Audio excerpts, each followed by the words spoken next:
hard to come back to adjust to life. You come home to your wife and your kids that you love, and that's all you've ever thought about doing.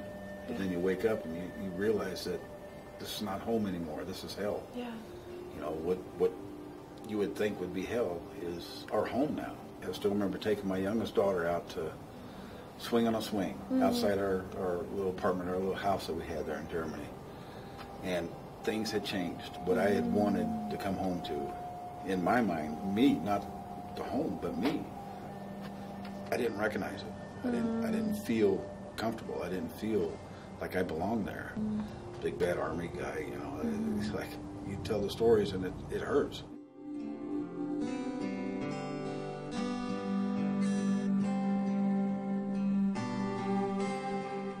I was scared. Yeah. I was like, I had no idea. We went to the journey groups, which were great, and I thought that was very spiritual, and I was learning, and I'm still learning, but I thought, man, that was pretty cool. But this soul retrieval, this is like one-on-one. I didn't understand what it was. I didn't have to do anything. I just laid there. People say, well, it's it could be in your mind. I don't care where it's at. It works.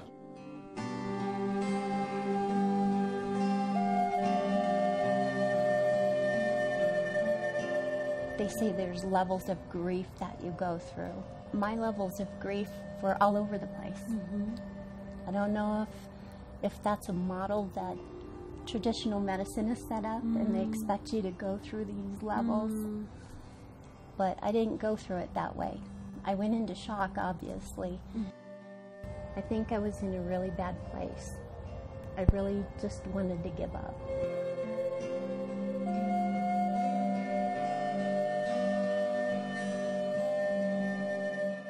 I expected so much out of it. I want to be fixed. I want to get rid of the depression and the guilt and the shame and everything. But I also know that it takes time. This whole process since the individual journey, soul retrieval, has made me strong.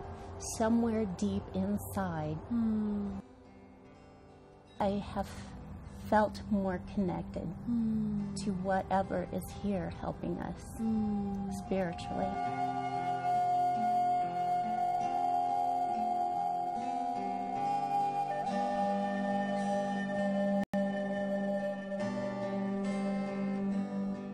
Robert said that telling his story was calming. The narration process had a releasing factor and reminded him how powerful his core shamanic session was. Pam told me that the storytelling experience reminded her to keep going and that she is okay.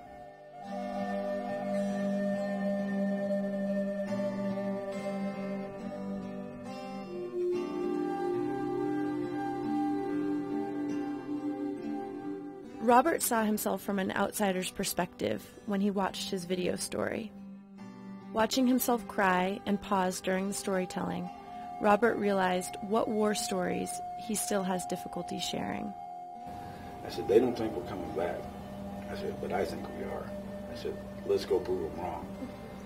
And Lacey looked down the line.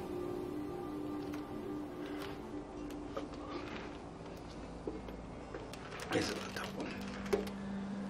My second in command basically looked down the line, looked at the guys, they all nodded, and he said, Chief, we'll follow you anywhere.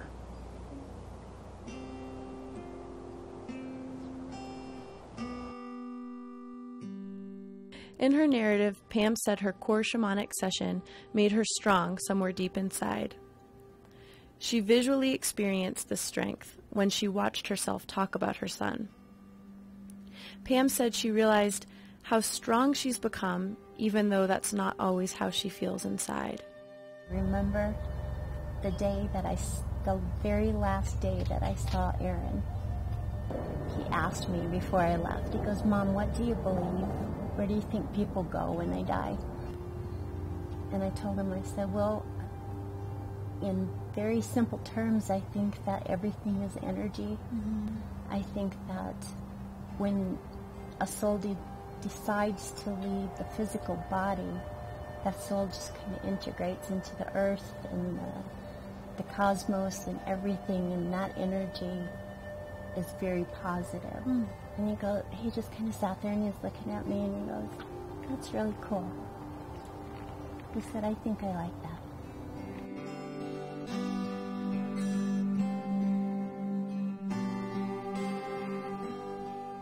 Robert is using his video story to share his healing experience with other veterans.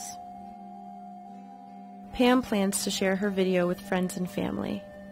She feels that telling and watching her story has been a part of her healing process.